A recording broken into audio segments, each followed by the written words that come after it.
sua vida. Sou Deus que cura e vou provar que eu sou a tua cura, que eu sou o bálsamo para a tua alma.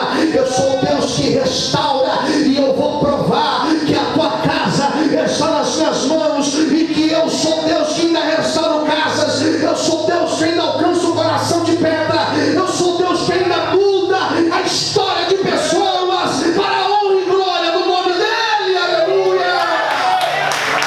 Diga glória a Deus por essa palavra. Diga glória a Deus, queridos. Aleluia!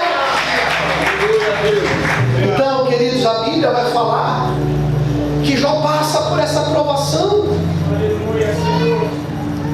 E a Bíblia vai falar que ele não entendia. No quarto domingo eu vou pregar uma mensagem que tem o tema As perguntas sem respostas. Diga para o seu irmão do lado: existem perguntas que nós não teremos respostas. Perguntas sem respostas. Antigamente eu tinha, no começo, quando a gente está iniciando, a gente comete alguns equívocos. E um dos equívocos que eu cometi no começo, confesso, é tentar ter respostas para tudo. E eu buscava ter respostas para tudo porque eu achava que o pastor era aquele que, pelo conhecimento bíblico, pelo conhecimento teológico de vida, deveria responder questões, principalmente as questões difíceis da vida.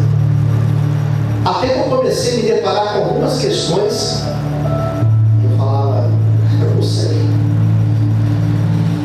E algumas questões, sinceramente, elas são muito duras para a gente responder.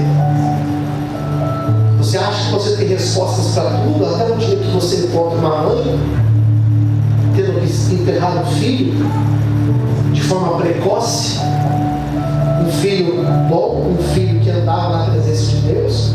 E o que você diz para essa mãe ou para esse pai? Até que você encontra pessoas fiéis mesmo, de verdade, bons obreiros, passando por provações, você fala assim: meu Deus, não tem nada de errado na vida dessa pessoa, pelo menos não estava vendo nada de errado. E por que ela está passando por isso? O que conforta é ler o livro de Jó. Aleluia. Porque Jó, ele passa pela provação.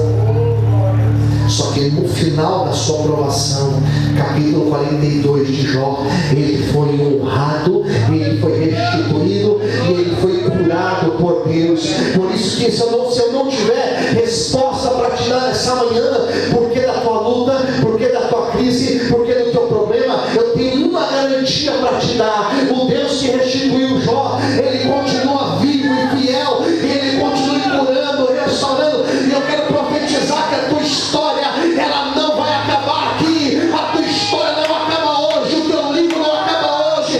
Existe tempo de bênção, de cura, restauração para a tua vida, para a glória de Deus. Aleluia! Quantos conseguem dizer glória a Deus? Será que você pode fechar os seus olhos, aplaudindo, exaltando o Senhor, glorificando a Deus? Posso ouvir amém, queridos? Em terceiro lugar, o livro de Jó, e essa história de Jó, esse drama inicial da história de Jó, mostra um dos atributos de Deus, chamado soberania. Por que Deus permitiu? Porque Deus é soberano. E soberano significa que Deus está acima de todas as coisas. Repita: Deus está acima de todas as coisas. Deus é soberano. E soberania de Deus nós não questionamos. Pastor, mas eu posso questionar? Se você quiser, você questiona, mas você não vai encontrar respaldo bíblico para questionar. É verdade. Pastor, Deus não poderia não ter colocado uma árvore no jardim? Ele poderia, porque Deus, ele é soberano. Pastor, Deus não poderia fazer com que eu nascesse já na presença dele e vivesse a minha vida todinha na presença dele? Deus poderia, porque ele é soberano, mas ele não escolheu fazer assim. Pastor, Deus não poderia decidir por mim essas questões difíceis?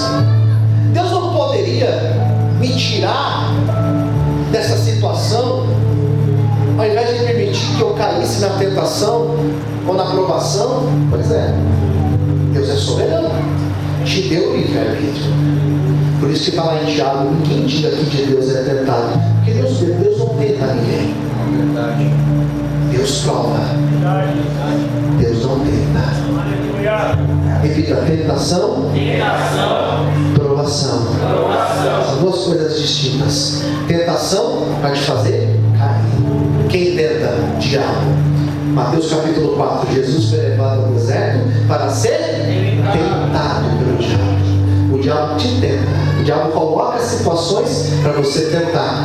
E ele sabe o nosso ponto fraco. Eu nem vou falar alto para ele não ouvir. Ele sabe o nosso ponto fraco. Deus, aleluia. Eu lembro uma vez que eu estava aconselhando um jovem solteiro, e eu falava para ele: foge da aparência do mal, porque o diabo sabe o teu ponto fraco. Ele falava: sério, pastor? Ele sabe? Sabe o gosto que eu tenho? Sabe. Mas será que se eu ficar falando ele vai colocar no meu caminho? Eu acho que sim, ele vai se vigiar. Mas se eu falar assim sempre, será que ele vai pôr no meu caminho? Ou a vigia, você está querendo ser mas não sei, né, pastor? Dizer lá. Tentação é para te fazer cair. Provação é para te fazer subir o degrau e ser aprovado por Deus. Jó, ele foi provado, e diz a Bíblia até o final do livro que ele não saiu da presença do Senhor. Quando a sua esposa disse: ei, amaldiçoa o seu Deus e morre, você se mantém íntegro a ele mesmo assim? Ele falou: você fala igual uma louca, Deus deu bem e agora está permitindo mal. Glória a Deus, bendito seja o nome do Senhor, é para a glória de Deus. Aleluia, glória a Deus. Você pode glorificar o Senhor, Deus? Deus não tenta, ele prova. Ele prova o fiel, ele experimenta, ele permite situações difíceis acontecer na nossa vida. E quando você lê a história de Jó, você percebe que o objetivo final foi alcançado. Aleluia! Porque lá no último capítulo 42, Jó vai falar que eu te conhecia, Senhor, de ouvir falar, o que pregavam para mim, o que falavam para mim, mas agora, Senhor, os meus olhos te veem, agora eu te conheço, de contigo andar, agora eu ando na tua presença, agora eu sei que o Senhor anda aqui ao meu lado comigo. Sabe o que eu entendo? Que a provação não afasta o homem de Deus. Glória a Deus. O fiel não se afasta de Deus na provação.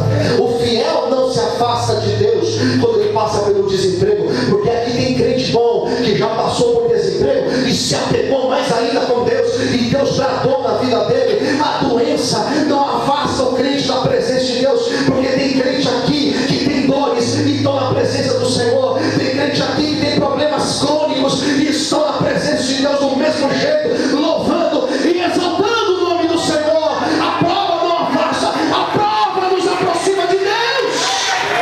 Aleluia! Tem crente aqui que já perdeu tudo, tem crente aqui que já foi traído, tem crente aqui que já foi deixado e não se afastou de Deus, permaneceu na presença do Senhor, porque fiel a Deus, na provação ele se dobra, ele se coloca, se rende na presença do Senhor. Essa é a diferença do joio e do trigo. O joio não se dobra, agora o trigo ele se dobra. É a diferença do bode e da ovelha, porque a ovelha, você dá uma cajadada nela, ela se rende, ela é mansa. O bode, se ameaça dali, já pula, ele já sai correndo. O crente fiel, não estou falando que você é bode, não, irmão, pelo amor de Deus, mas o crente fiel, quando ele passa pela prova, ele se curva na presença do Senhor, ele fala: glória a Deus, louvado seja o nome do Senhor, Deus me deu, Deus tirou, bendito seja o nome do Senhor. Pode na prova, ele vai embora, ele desiste, ele deixa, ele volta lá para o mundo. Mas eu e você somos ovelhas da presença do Senhor, e é por isso que nós estamos aqui. Essa luta vai passar, esse vento vai passar, e já a bênção virá sobre a tua vida, para a glória de Deus. Quantos conseguem aplaudir o Senhor e exaltar a Deus? Aleluia! Você pode aplaudir o Senhor. Em último lugar, a aprovação do justo tem um propósito. E o propósito, no caso de Jó, por exemplo, foi o aperfeiçoamento e o crescimento espiritual, a maturidade espiritual que Jó adquiriu por passar por aquela aprovação. Esses últimos minutos de pregação, irmãos, eu quero falar sobre isso. Maturidade. Nós aqui, olhe para mim.